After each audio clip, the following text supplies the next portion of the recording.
মুক্তিযুদ্ধের চেতনা বুকে নিয়ে দেশ সেবায় প্রস্তুত হচ্ছে আজকের তরুণরাও। তৈরি হচ্ছে জ্ঞান শৃঙ্খলার এই মন্ত্রে দীক্ষিত স্বেচ্ছাসেবক বাহিনী। শুধু সামরিক প্রশিক্ষণই নয়, মানবতার ডাকে, জন্মভূমির প্রয়োজনে ওরাও সদা প্রস্তুত। আমাদের স্বেচ্ছাসেবকভাবে তৈরি করা হয়েছে দেশের এরকম ক্রান্তিকালীন সময়ে, যাতে আমরা আর্মির ব্যাকআপ হিসাবে কাজ করতে পারি, আর্মির সেকেন্ড লাইন হিসাবে আমরা কাজ করতে পারি। এই জন্য আমাদেরকে এভাবে ট্রেন করে তৈরি করা হয়েছে। হ্যাঁ, আমাদের কাছে অনেক গর্বের বিষয়, আমরা দেশের একটা কর্মকাণ্ডের সাথে জড়িত আছি। এটা হচ্ছে আমাদের দাউদকান্দি টোল প্লাজায় 2 দিন টোল অফ থাকার কারণে আমাদের সেনাবাহিনীর মাধ্যমে আমাদেরকে এই জায়গায় এসে দায়িত্ব দেওয়া হয়েছে। পুলিশ নেই, তো তার পরিবর্তে আমরা এই জায়গায় কাজ করছি এবং বাংলাদেশ সেনাবাহিনী বলেছে আমাদের বাংলাদেশ ন্যাশনাল ক্যাডেট কোর। খুব ভালো, অবশ্যই পুলিশের সব দায়িত্বই পালন করতেছি আমরা, এবং কি পুলিশের বলতে আমরা ভালো মতো লাইসেন্স চেক করতেছি, গাড়ির কাগজপত্র চেক করতেছি। এবং আপনাদের ক্যাডেটে এরকম যোগ্যতা আছে কিনা যে তারা ভালোভাবে বুঝিয়ে করতে পারতেছে কাজটা? ডেফিনেটলি, কারণ বিএনসিসি কিন্তু ট্রেনিং করতো। এনারা আসা থেকে আমাদের খুব ভালো হয়েছে, কারণ কি ধরেন আগে কিছু কিছু গাড়ি এসে আমাদের হুমকি দিত বা টোল দিত না, টোল না দিয়ে চলে যেত, আমরা কিছু করতে পারতাম না, কিন্তু এনারা থাকা থেকে আমাদের খুব উপকৃত। সুপ্রিয় দর্শক, আমি এস এম রাজিন হাসান, আপনাদের সবাইকে স্বাগত জানাচ্ছি টাইম অফ রাজনে। বর্তমানে আমি আছি কুমিল্লা জেলার দাউদকান্দি উপজেলার দাউদকান্দি টোল প্লাজায়। আপনারা এখানে দেখতে পাচ্ছেন বিএনসিসি ক্যাডেটরা পুলিশ না থাকার কারণে কি সুন্দরভাবে এখানে দায়িত্ব পালন করছে।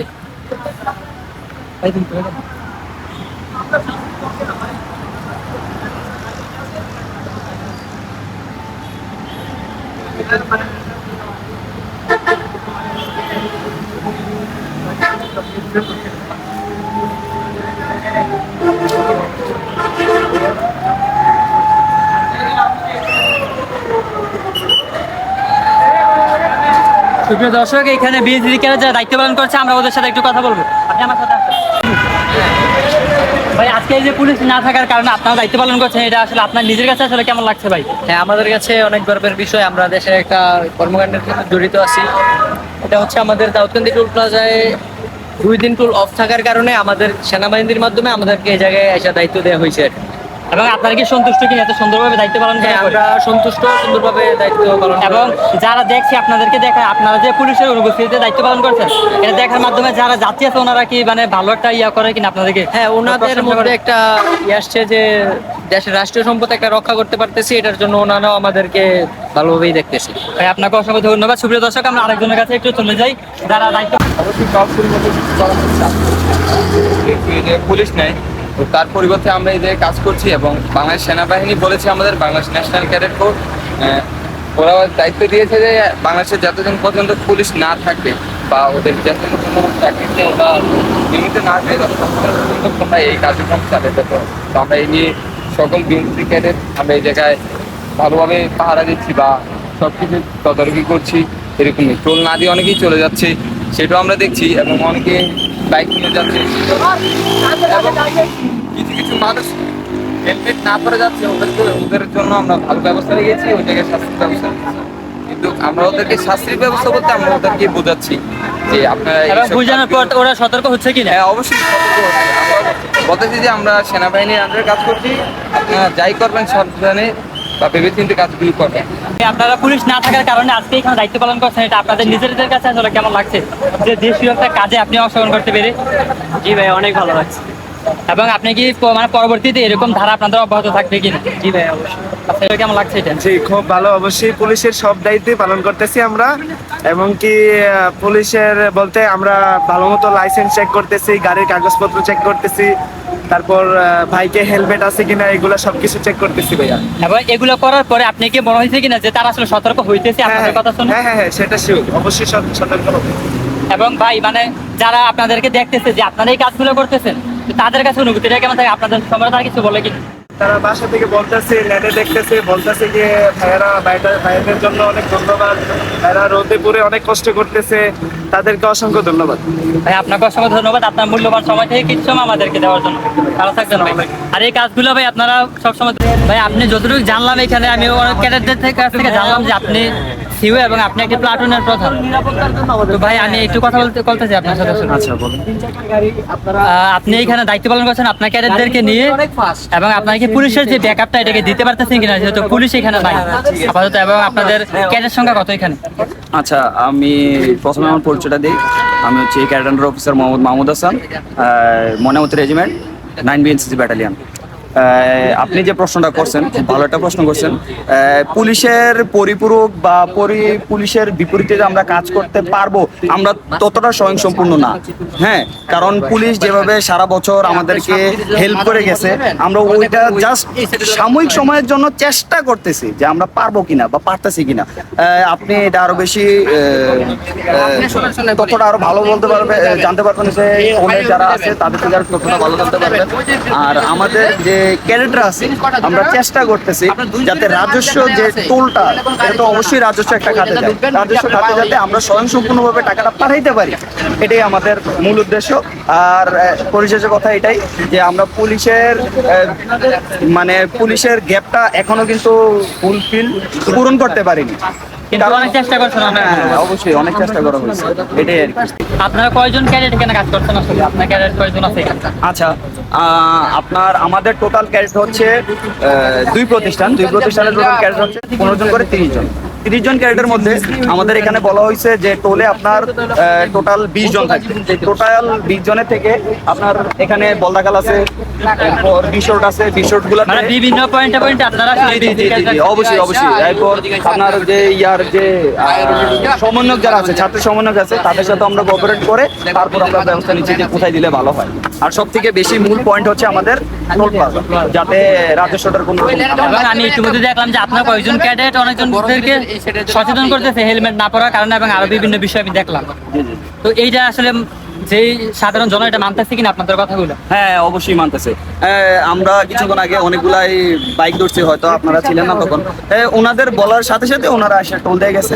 এখন যেহেতু সরকার নাই, আপনার মোটামুটি বলতে গেলে পুলিশ নাই, ওই জিনিসটা মানুষ একটু ঢিলামি করতেছে।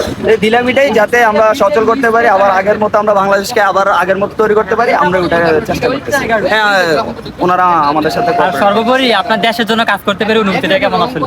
না, আচ্ছা, এটা দেশের প্রতি আমাদেরকে প্রথম যখন আমরা বিএনসিসিতে ফর্ম পূরণ করি, একটা ফর্মের মাধ্যমে আমাদের ভর্তি করা হয়। ফর্মে যখন পূরণ করি তখন আমাদের বলা হয় যে দেশপ্রেমের উপরে কোনো কথা নেই।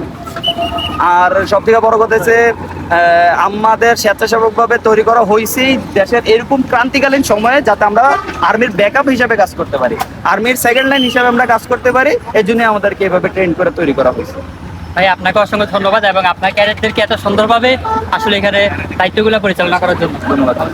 সুপ্রিয় দর্শক, কিছুক্ষণ আগে আমরা দেখতে পেলাম যে রাস্তায় বিএনসিসি ক্যাডেটটা কি সুন্দরভাবে কাজ পরিচালনা করছে, এবং তাদের দায়িত্বে আছেন যিনি আমাদের সিনিয়র ক্যাডেট সার্জেন্ট রাকিব ভাই। আমরা ওনার সাথে একটু কথা বলি। ভাই, আপনি কেমন আছেন? আলহামদুলিল্লাহ। ভাই, আপনি এখানে আসার কারণটা কি এবং কতদিন যাবত এখানে আপনারা আসছেন, এবং কি ছিল এই পরিস্থিতি এখানকার, এবং এখানে আসার কারণটা? আপনারা প্রত্যেকেই ভালো করে জানেন দেশের পরিস্থিতি। 5 তারিখে আমাদের দেশ স্বাধীন হয়েছে। ঠিক আপনার সন্ধ্যা থেকে লুটপাট শুরু হয়েছে। আপনারা জানেন টোল প্লাজাতে কোটি কোটি টাকার হিসাব হয়।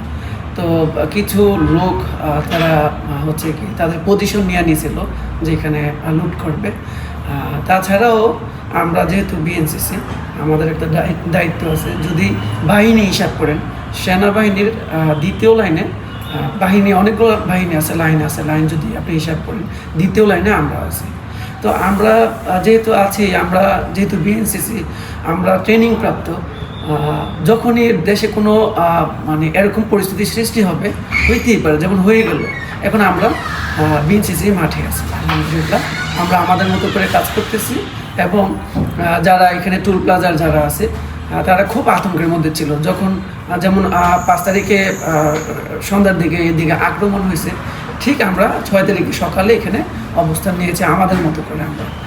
এবং আপনারা কি পুলিশের ব্যাকআপটা দিতে পারছেন কিনা, আপনার কাছে এটা পার্সোনালি কি মনে হয়? আসলে কি আপনারা টোল প্লাজার যারা আছে তাদের সাথে কথা বলে বুঝতে পারবেন আমরা তাদেরকে কতটুকু প্রোটেকশন দিতে পারছি। ওটা আমি বলবো না, ওনারা বলবে, যেহেতু আমরা ওনাদেরকে প্রোটেকশন দিচ্ছি, আমরা আমাদের মতো করে দায়িত্ব পালন করতেছি। এই ফিডব্যাকটা আমি দেব না, যাদেরকে সার্ভিসটা দিচ্ছি তারা বলবে। আপনারা এখানে যারা আছে কর্মরত তাদেরকে জিজ্ঞেস করলে বুঝতে পারবেন যে আমরা কতটুকু দায়িত্ব পালন করতেছি। এবং আমরা দেখলাম যে বিএনসিসির কয়েকজনকে আপনার ক্যাডেটরা ওইখানে কি সুন্দরভাবে তাদেরকে সচেতন করতে আছে নাগরিকদেরকে। আপনার কি মনে হয় কি না যে তারা যদি এইভাবে সুন্দরভাবে সচেতন করে আসলে মানে সচেতন হবে সাধারণ জনগণ? আসলে কি সাধারণ জনগণ সচেতন এখন আশা করি সবাই মোটামুটি সচেতন হচ্ছে। এবং আপনাদের ক্যারেক্টারে এরকম যোগ্যতা আছে কিনা যে তারা ভালোভাবে বুঝিয়ে করতে পারতেছে কাজটা? ডেফিনেটলি, কারণ বিএনসিসি কিন্তু ট্রেনিং প্রাপ্ত, এরা 3-4 মাস পর পরই ক্যাম্প করে, হ্যাঁ, তো প্রশিক্ষণ নেয়। একজন মানুষকে কিভাবে তারা হচ্ছে কি বুঝাবে, কীভাবে হ্যান্ডেল করবে, ওই রকমের একটা ডিসিপ্লিন তাদের মধ্যে আছে। যে কোনো পরিস্থিতিতে ওরা হচ্ছে কি মোকাবেলার সক্ষম। যদি এখানে আগুন লেগে যায়, ফায়ার সার্ভিসের কাজ করতে হবে সক্ষম। যদি এখানে কোনো রকমের অন্যরকমের বিশৃঙ্খলা হয়, সেটাও আমাদের বিএনসিসি দ্বারা পসিবল। কারণ হচ্ছে গিয়ে আমাদের বিএনসিসির এটা এভাবেই হচ্ছে গিয়ে বিভিন্ন জায়গায় প্রশিক্ষণ করা হচ্ছে। যে ক্যাম্প করা মানে এই না যে হলে গিয়ে ওখানে আমরা ট্রেনিং করে এসে করবো। ওখানে প্রোগ্রাম হয়, হ্যাঁ, বিভিন্ন ধরনের প্রোগ্রাম হয়। একটা মানুষ বিপদে বললে কীভাবে তাকে সাহায্য করতে হইব, কোন বিপদ হইলে কোন স্টেপ নিতে হবে, তারা ভালো করে এগুলো জানে। আচ্ছা ভাই, আপনাকে অসংখ্য ধন্যবাদ। ভাই একটু কথা বলি আপনার সাথে। ভাই বিএনসিসি ক্যাডেটগুলো এখানে কাজ করতেছে এবং তাদের মাধ্যমে আপনার টোলের যে টাকাগুলো দিতে পারতেছেন, এই সম্পর্কে আপনি আসলে কি বলতে চান? আসলে আমরা আপনাদের জন্য আপনাকে ধন্যবাদ জানাই, কারণ কি আপনাদের কিছু 2-3 দিন আগে আমাদের করে হামলা করেছিল, ঠিক আছে? সেই জন্য আমাদের এই কাউন্টারটা অফ ছিল। তারপরে সেনাবাহিনীরা আসছিল, আর্মিরা আসছে, আমাদের বলছে আমাদের একটু সময় দেন, দেওয়ার পরে আমরা আপনাদের বলতেছি কি দিয়ে করা যায়। তারপরে আপনাদের বিসিএমসি এনাদেরকে আমাদের এখানে দিয়েছেন, আপনারা খুব ভালোই সার্ভিস দিচ্ছেন, আমরা এতে মুগ্ধ। এবং আপনারা খুশি কিনা যে বিএনসি ক্যাডেটগুলো এত ভালোভাবে এখানে কাজ করতেছে? তারা কি ভালোভাবে কাজটা করতে পারতেছে কি? হ্যাঁ, এনারা আসা থেকে আমাদের খুব ভালো হয়েছে। কারণ কি ধরেন আগে কিছু কিছু গাড়ি এসে আমাদের হুমকি দিত বা টোল দিত না, টোল না দিয়ে চলে যেত, আমরা কিছু করতে পারতাম না। কিন্তু এনারা থাকা থেকে আমাদের খুব উপকৃত হয়েছে। আপনাকে অসংখ্য ধন্যবাদ আপনার মূল্যবান সময় থেকে কিছু আমাদেরকে দেওয়ার জন্য।